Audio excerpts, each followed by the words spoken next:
जियो। वाह वाह मालिक, क्या बात है, बहुत अच्छे।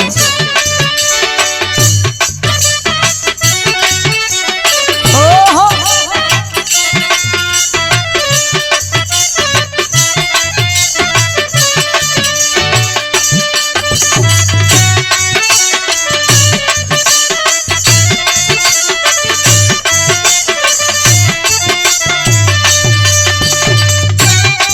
वाह वाह।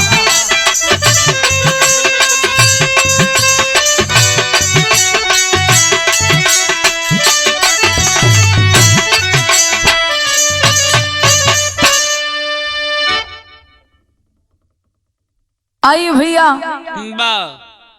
हम बिरहा लोक गीत गायिका ज्योति यादव प्रतापगढ़ी अरे वाह, एक बार पुनः आप लोगों के बीच में एक ऐसन कहानी,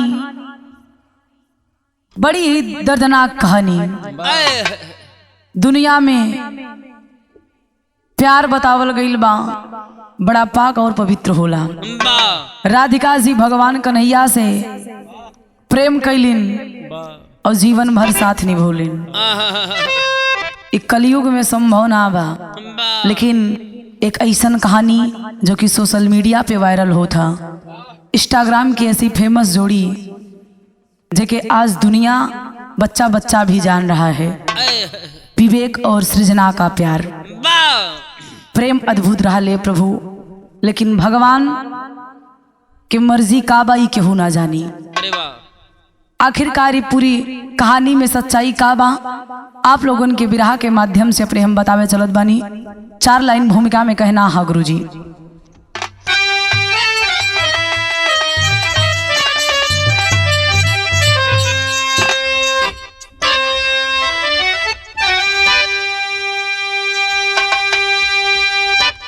कि इतिहास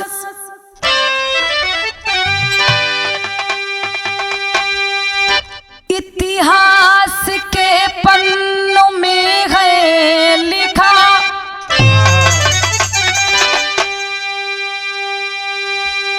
प्यार से ही बना सारा संसार है। प्यार द्वापर में राधा कन्हैया किए, कृष्ण के प्रेम में मीरा पागल हुई, छोड़ कर राज वैभव है जोगनी हुई। प्यार में पागल तुलसी हुए इस कदर, ज्ञान दे पति को रत्न जोगन बनी।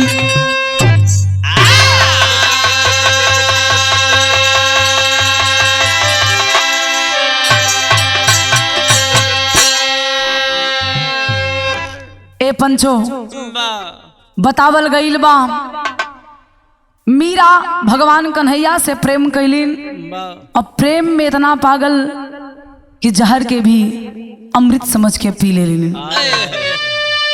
तुलसीदास जी अपने पत्नी से प्रेम कैलन, आज वह प्रेम के नतीजा बा की रत्ना ज्ञान देलिन, और वह ज्ञान के नतीजा बा की आज दुनिया तुलसीदास के पूजत बा। प्रेम में शक्ति होती है, लेकिन बिरहा में एक लाइन कव्वाली के टुकड़ा बा गुरुजी।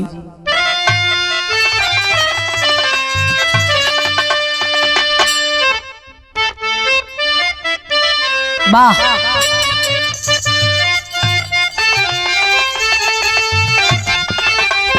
ओहो,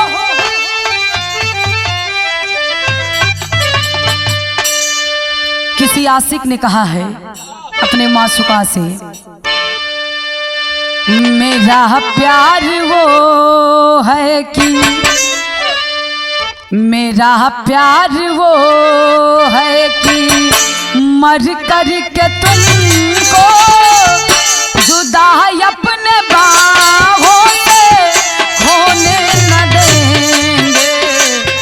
मेरा प्यार वो है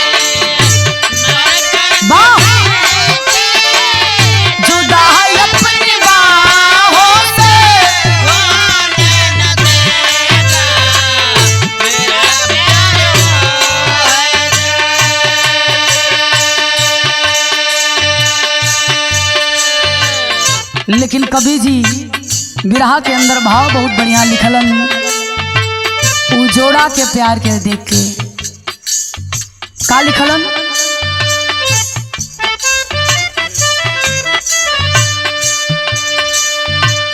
मेरा प्यार मर के भी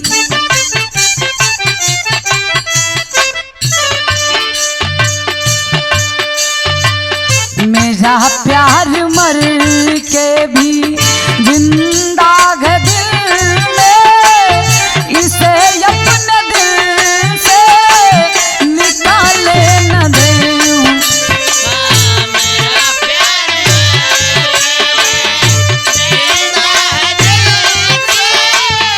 इसे अपने दिल से निकाले न दूंगी।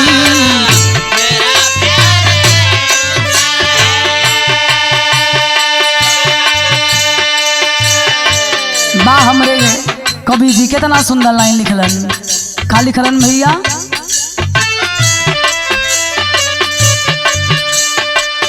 दोबारा जन्म गर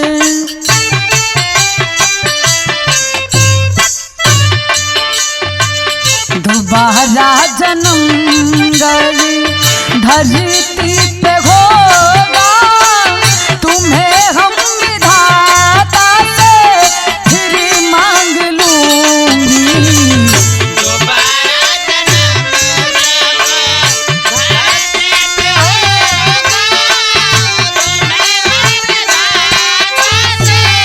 फिर मांग लूंगी।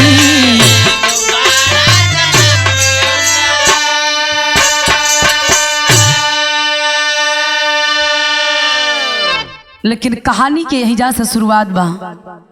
कहानी कब और कैसन बा, शहर में कहना है।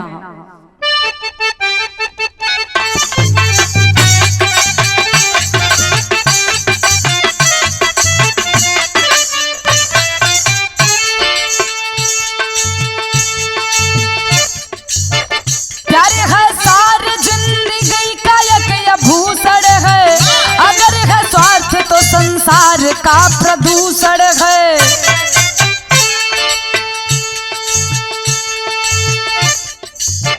प्यार की भावना पूछो किसी परवाने से, मिली है कब्र में लैला ये मजनू दीवाने से। सुनो नेपाल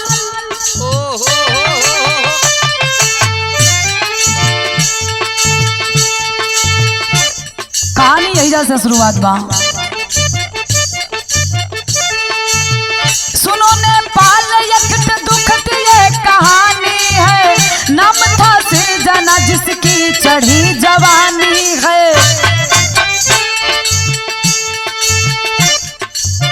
रहा विवेक साथ में नयन चार हुआ, रहा विवेक साथ में नयन चार हुआ, समय का चक्र दोनों में गहरा प्यार हुआ। ए पंचो, प्यार बड़ा अनमोल शब्द है। प्यार भगवान के दिहल एक उपहार मानल गईल बा। ये प्यार जिंदगी है। जिंदगी में आपके पास कुछ भी नहीं है, अगर प्यार है तो एक नारी के लिए वो आभूषण के समान है। अगर प्यार ना बा तो जिंदगी में कुछ भी, अब प्यार बिना जिंदगी बेकार बा। ए पंचो, लेकिन एक प्यार के शुरुआत नेपाल से चालू बा। नेपाल में एक जोड़ा जेकर नाम बतावल गईल सृजना और लड़का के नाम विवेक बतावल गईल। दोनों एक साथ में कॉलेज में पढ़े जात हुवन। धीरे धीरे बात व्यवहार सृजना और विवेक के मिले लगल। विवेक सोचता है कि सृजना मेरे टाइप की है, ये भले ही हमसे छोटी है, हमारी जूनियर है, लेकिन ये हमारे विचारों से मिलती जुलती है। दोनों जने में बाबूजी बात विचार बने लगल। और जब बात विचार बने लगल तो यार होत का है गुरुजी, एक लाइन तरज हो।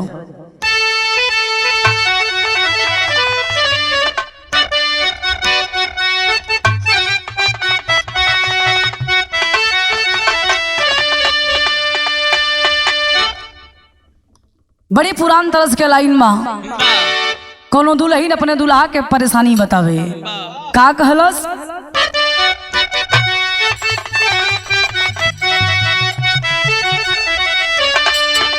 अरे छोड़ी गई लगो रात सुतले से दरिया काची कली से, अरे काची कली से मुँह मोड़ गई लगो रात सुतले से दरिया पे छोड़ गई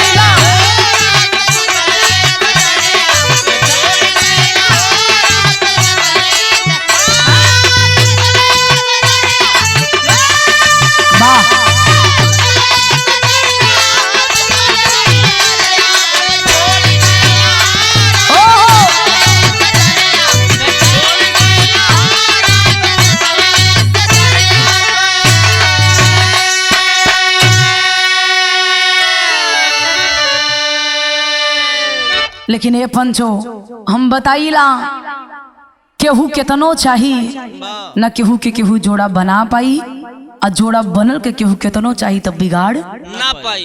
अब बिगाड़े वाला बनावे वाला केवल ईश्वर हुवन। यही से हमरे कवि जी लिखलन का लिखलन।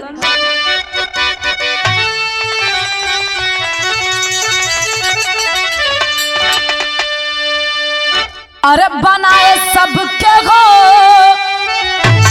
जोड़ी जग में विधाता, माया के चादर, माया के चादर उड़ाए सबके हो जोड़ी जग में विधाता, बनाए सबके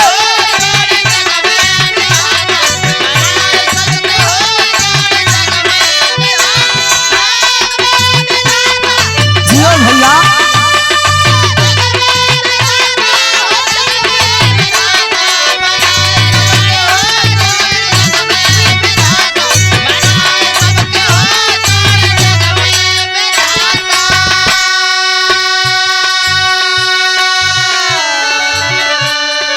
सबही के कर्म अनुसार नाथ दिहाले,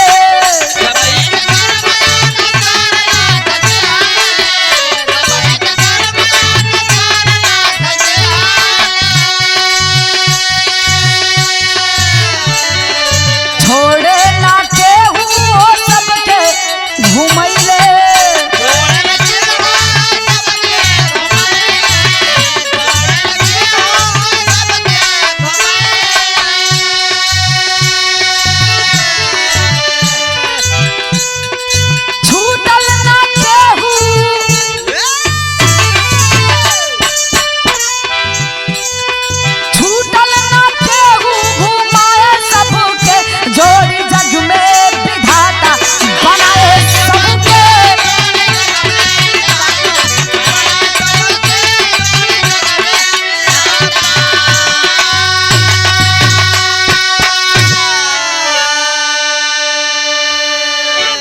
पंचो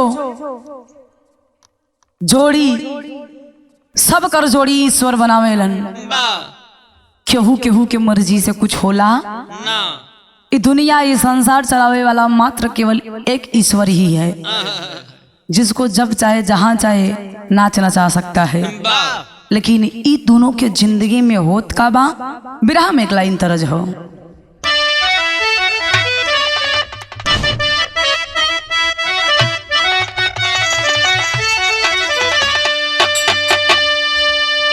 अरे सरंगिया वाले के डेरवा,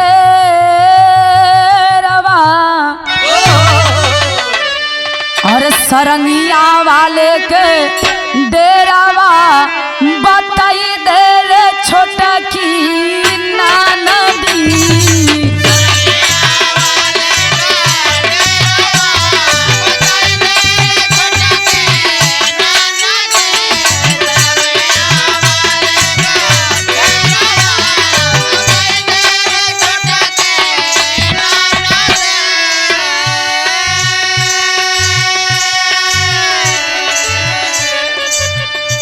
पंचो विवेक और ये सृजना एक ही कॉलेज में पढ़ते थे।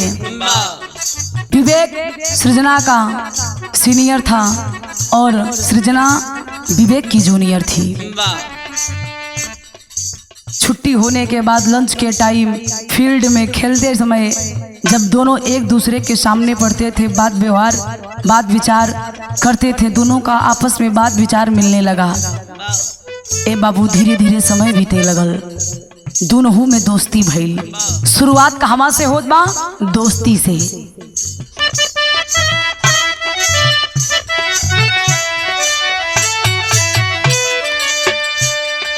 एक कॉलेजवा में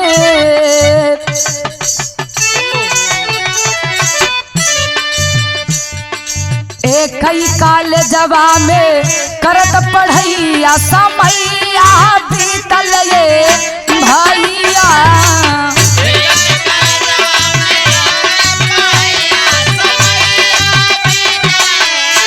हाँ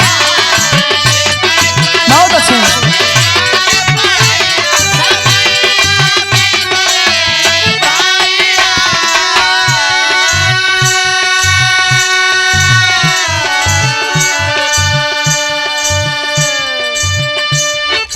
लेकिन यार समय बीतता गया, समय बीतता गया, दोनों में दोस्ती हुई बाबूजी। अब ये दोस्ती धीरे धीरे प्रेम में बदलने वाली है। होता है क्या?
के सथवा में भैली सगैया,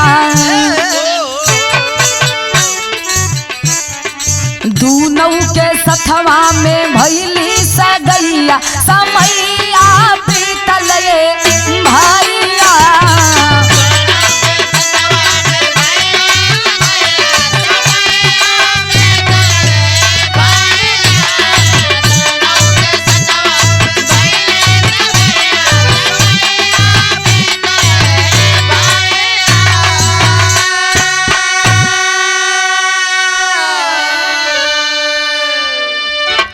पंचो अब दोनों जन में ये दोस्ती धीरे धीरे प्यार में बदल गई। जब दोनों में प्यार हुआ सृजना और विवेक में, तो दोनों आपस में विचार किए।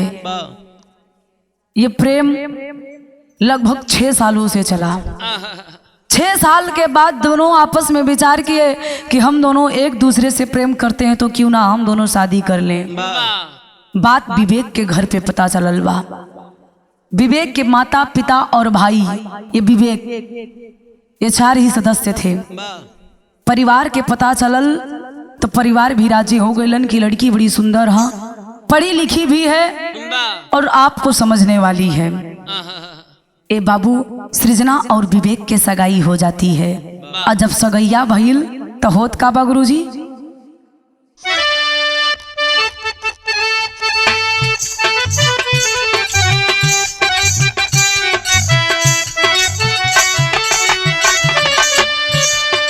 वो शुभ दिन आ जाता है जिस दिन सृजना के हाथों में विवेक के नाम की मेहंदी लगने वाली है। 6 सालों का तपस्या आज पूरा होने वाला है बाबूजी। खुशी दोनों परिवार में बा। भइल का कंगना बाधाइल चौका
बाजाला जम के बंधैया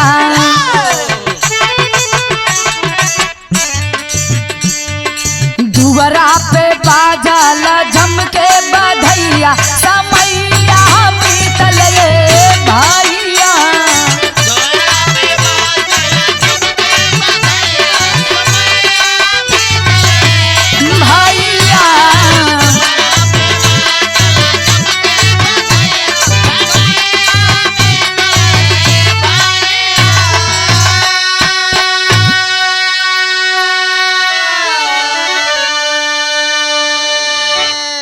पंचो आज वो शुभ दिन आ गया। विवेक और सृजना का 6 सालों से जो तपस्या था उस तपस्या का फल मिला। दोनों की शादी हो जाती है। शादी भइल सहनाई दुआरे पे बजत बा। माई बाबू के खुशी बा कि हमार बिटिया एक शिक्षित वर्ग के साथ में मेरे बिटिया के विवाह होता। प्यार से विवाह कैलन, डोली में बिठा के सृजना के विदाई होत बा। जब विदाई भइल तैयार बिरहा में गुरुजी भाव बदलत बा।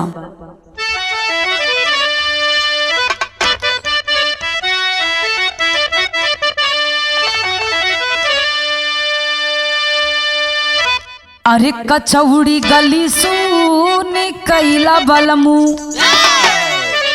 अरे कचौड़ी गली सुन कैला बलमू, तब मिर्जापुर के कैला गुलजार हो। कचौड़ी गली सुन कैला बलमू,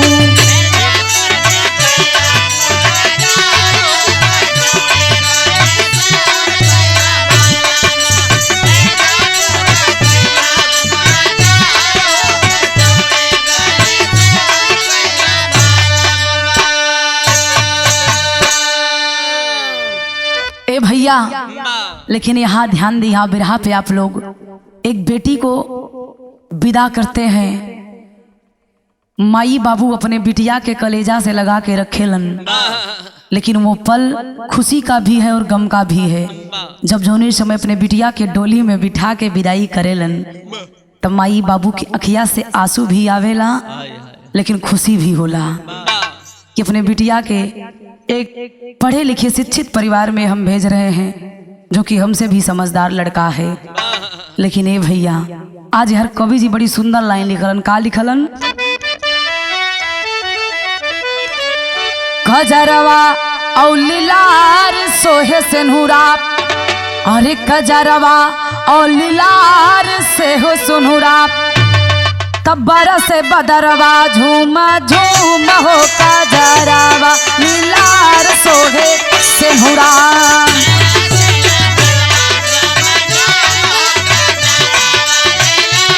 वाह बहुत अच्छा, क्या बात है मालिक, शेर हुआ।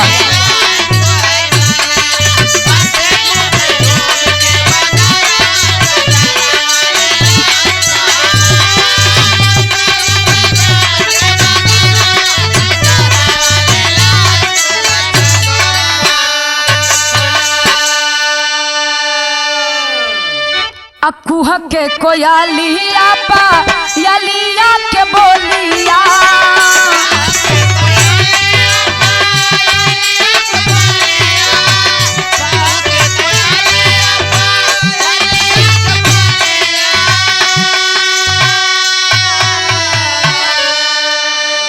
अब पपिया पुकारे जलावे कान होलिया,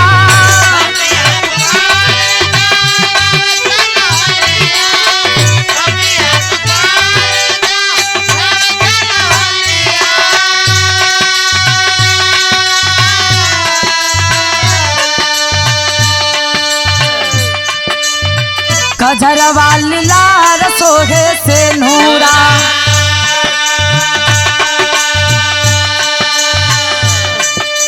भंवरही फुलवा चूम चूम हो। कजरवा लीलार सोहे सेनुरा,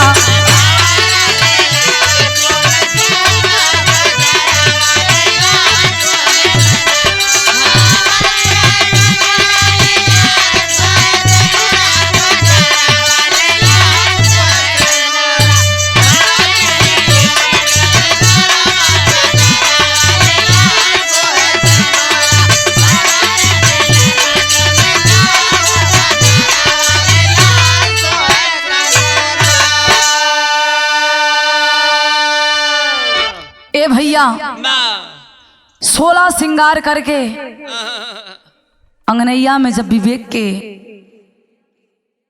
सृजना उतरी है तब विवेक चेहरवा निहारत हुवन। वो चेहरा देखे में कितना सुंदर लगत रहल के कर सृजना के। विवेक सोचत हुवन कि मैंने एक सपना देखा था, वो सपना हकीकत में आज बदल गया है, मुझे विश्वास नहीं हो रहा है। ए बाबू सोचते हुवन और चेहरा के निहारत बढ़न। चेहरा के निहरलन तो होत कहा गुरुजी,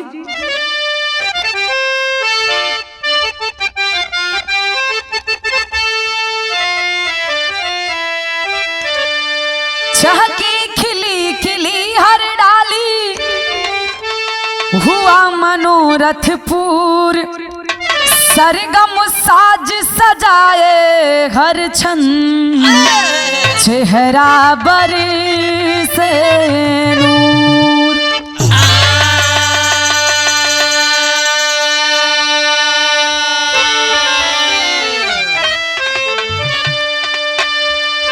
समय बीता ले पंचो, प्यार से शादी भइल। शादी करके विवेक सृजना के पत्नी बना के घर पे लाइल हुवन। एकाएक विचार आइल कि सपना तो हमार पूरा हो गई, सृजना के अपन बना ले ली, लेकिन मेरा सपना जो मैंने बचपन से सजाया है अब वो टाइम आ गया है कि मैं अपने सपने को पूरा करूं। सपना रहल का भैया, बिरहा में टेरी के लाइन बा।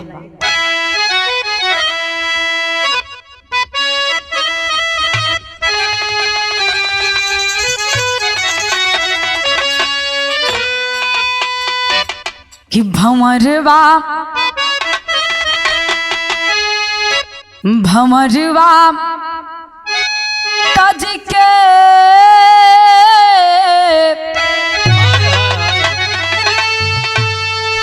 अरे भंवरवा तज के भागल बगिया, त सपना चूर हुआ सब लागल कर्म में अगिया।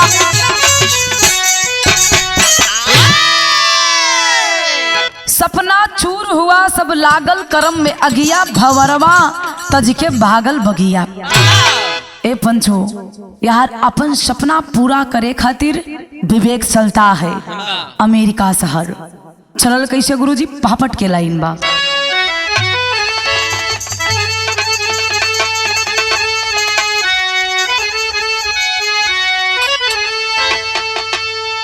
अरे हंसी खुशी में जीवन रहे बिताई जाई अमेरिका में। अरे हंसी खुशी जीवन रहे बिताई जाई अमेरिका में, तो दोनों रहले साथ करत पढ़ाई जाई अमेरिका में।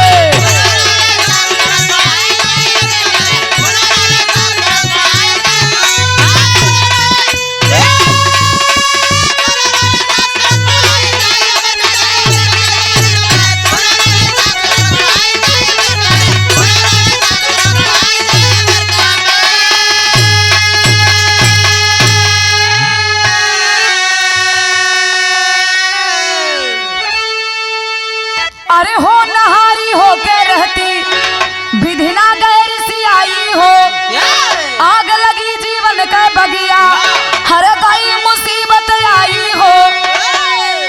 अरे कैंसर भइले विवेक के दुखदाई जाई अमेरिका में, कई अस्पताल में खोने लगी दवाई जाई अमेरिका में।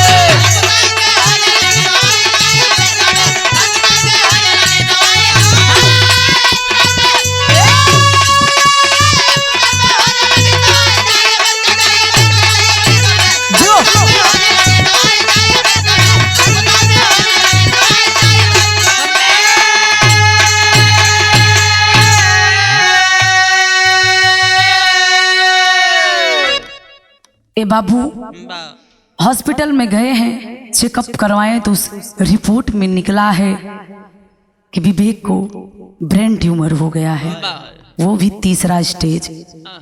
ए बाबू यार, माई के गैला के गम से उभरबो ना कैलन, जिंदगी में एक दुख के पहाड़ और टूट पड़ल। बारे वो सृजना समझाती है और लेके चली गई अमेरिका। अमेरिका में इलाज चल रहा है बाबूजी, लेकिन धीरे धीरे भइल का आल्हा के लाइन हो।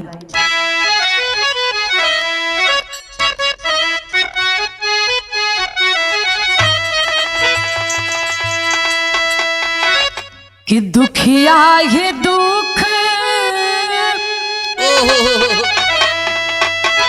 कि दुखिया के दुख ही दुखिया ही जाने बाबू।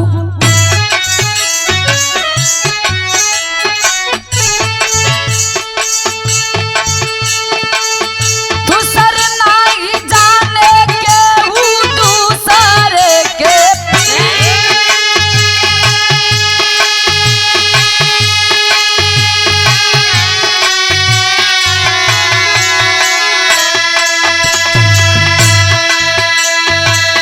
छदवा निहारे हरदम बैठ के चकोरिया भैया।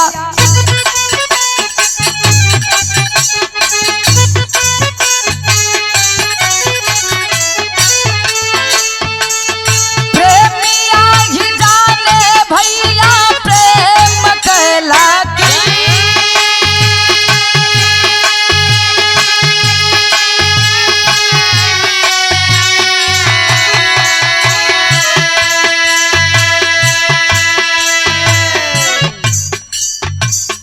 पति पत्नी है दोनों एक ही शरीरिया भैया।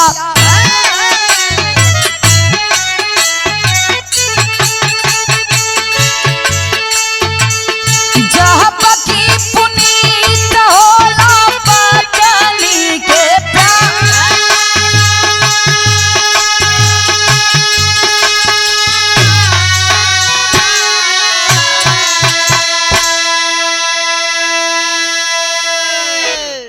ए बाबू, अमेरिका में इलाज चल रहा है, लेकिन बारे किस्मत आज सृजना के भरोसा बा कि अमेरिका जैसा शहर, वहां पे मेरा विवेक ठीक हो जाएगा। इलाज चलत बा ये पंचो, लेकिन विवेक के जिंदगी में एक से बढ़ के एक दुख आवत था। माई के गैला के गम खत्म ना भइलस, ब्रेन ट्यूमर हो गईल। रोग से जूझत हुवन, इलाज चलत बा, लेकिन ये पंचो कुछ ही दिन में एक बड़ी दर्दनाक घटना घटल। वो घटनवा रहल का विवेक के छोटका भाई एक्सीडेंट में खत्म हो गई। पारे दुनिया के मालिक एक तो जिंदा हुवन, लेकिन बीमारी से जूझत हुवन। ऊपर से एक भाई के गैला के गम। आज विवेक कि लगत बा कि हमार जिंदगी लागता खत्म हो जाई, लेकिन फिर भी वो सहारा बन के सृजना खड़ी है, समझाती है कि मैं आपके साथ हूँ, आप टूटिए मत, अंतिम समय तक मैं आपके साथ रहूंगी, कभी भी आपका साथ नहीं छोड़ूंगी। ए बाबू, विवेक भले ही रोग से लड़ रहा है, लेकिन तकलीफ सृजना को हो रही है। काहे से कि बतावल गईल बा, पति पत्नी भले दो होते हैं, लेकिन आत्मा एक होती है। आज सृजना विवेक के हर दुख के दूर करे खातिर कोनो न कोनो उपाय करत हम। हर दिन एक नई नई चीज ला के एक नई नई जगह ले जाके उसे खुशी देने की कोशिश कर रही है। लेकिन बारे दुनिया के मालिक इलाज चलत बा, लेकिन रोग कम ना भइल। धीरे धीरे ब्रेन ट्यूमर चौथा स्टेज ले लेलस, जेके आखिरी स्टेज बोलल गईल बा। जब आखिरी समय आइल तो होत का बा गुरुजी,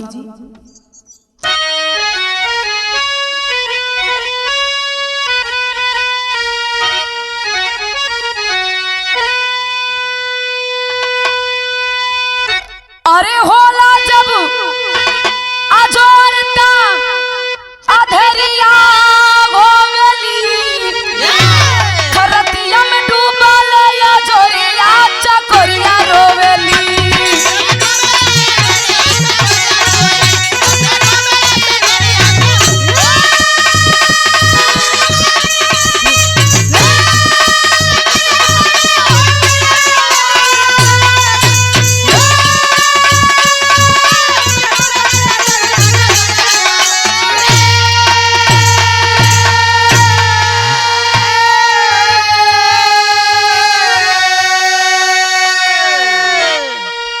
ए बाबू, आज विवेक का ऑपरेशन होता है।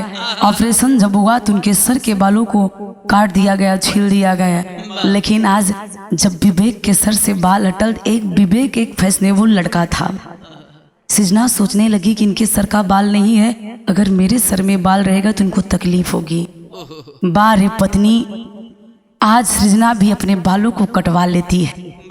ऑपरेशन महिला के बाद डॉक्टर सृजना को बुला के बताते हैं कि सृजना, अब विवेक के पास मात्र 6 महीने का टाइम है। अब कोई दवा, कोई मेडिसिन इनको बचा नहीं सकता। कहीं भी ले जाओगी लेकिन इनको कोई बचा नहीं सकता। मात्र 6 महीने का टाइम बचा है। लेकिन बारे सृजना, बारे उनकर प्यार, 6 महीना के टाइम बचल।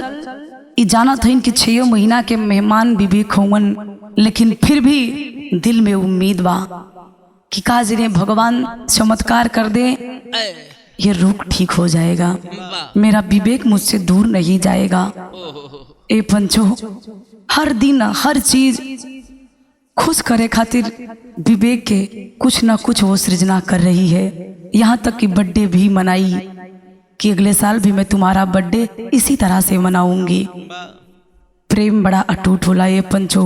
मात्र 4 ही साल में क्या से क्या जिंदगी होने वाली है। बारे विधाता, भगवान न करे ऐसन जिंदगी, ऐसन दिन केहू के जिंदगी में आवे। 10 ही साल में आज जिंदगी कहाँ से कहाँ जात बा। हर पल हर क्षण विवेक का साथ नहीं छोड़ी वो सृजना। लेकिन आज आखिरकार में भगवान ने हमेशा हमेशा के लिए विवेक को सृजना से दूर कर दिया। वो रतिया, जो ने रतिया में सृजना विवेक के सुतावत बढ़ी, प्रेम से सहला के सुतावत है कि आपके दुख कम हो जाई, हम गारंटी लेत बानी। लेकिन का भरोसा रहल, का पता रहल कि रोज तो सुतत रहलन, सवेरे उठ जात रहलन। लेकिन उस दिन सवेर ना भइल विवेक के। भइल का गुरुजी? अरे विधना गए रिसाए सृजना के मंगिया भैसून, अरे छोड़ी पिजड़ा सुगना भागल विवेक के लिए दिगमून।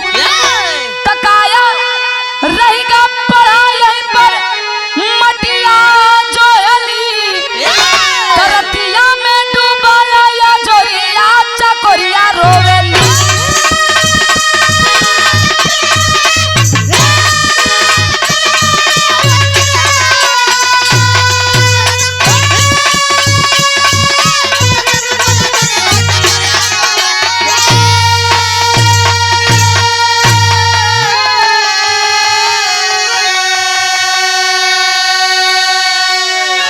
ए बाबू, आखिरकार वो अंतिम दिन आ गया जिस दिन विवेक सोया तो पर सवेरा नहीं हुआ। आज सृजना की दुनिया एकदम से खत्म हो गई, सूना हो गई। जहान में दुनिया में बतावल गई एक पत्नी के जीवन में पति के अलावा उसका शौक श्रृंगार, अगर पति चला गया तो सब कुछ खत्म हो जाता है। सृजना रोवा था, बिलखा था, लेकिन ये बाबू हर पल को कैद करके वीडियो बना के सोशल मीडिया पे शेयर करती थी। आज उन्हें देख देख के सृजना रोवा था कि हमारी दुनिया उजड़ गई। इस हकीकत को, इस दृश्य को आज पूरा हिंदुस्तान देख रहा है। हर लोगों की आंखें नम है। अगर पत्थर दिल कलेजा होगा तो पिघल जाएगा। बाबूजी, क्या प्यार था, क्या सेवा था। आज के समाज में लोग कहते हैं, मैंने विरह गाया था अतुल सुभाष का, उसमें बताया कि नारी, हर नारी वैसे नहीं होती है। आज वो इतिहास के ये सत्य करके बता दी कि हर नारी अपने पति के जीवन को संवार देती है, बिगाड़ती नहीं है। जब तक जिंदगी रहल तब तक विवेक के साथ देलिन सृजना। आज विवेक इस दुनिया से चला गया, फिर भी आज सृजना को पूरी दुनिया नमन कर रही है कि बार सृजना, सृजना जैसी नारी होना असंभव है। ये भी देवी राधा भगवान कन्हैया से प्यार कैलीन। आज कलयुग के राधा और कृष्ण के जोड़ी विवेक और सृजना के मानल गईल बा।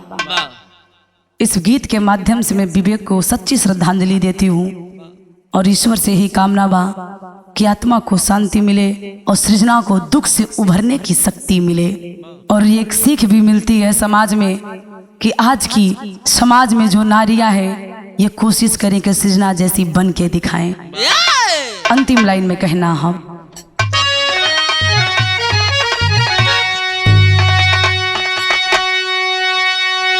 गुरु बिहारी गुरु गणेश माया के संसार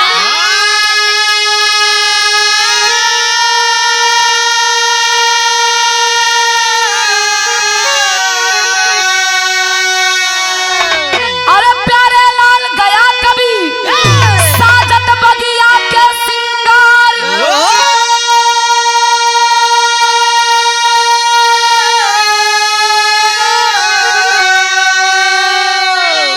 अरे भंवर बाप तज के भागल बगिया अरे भंवर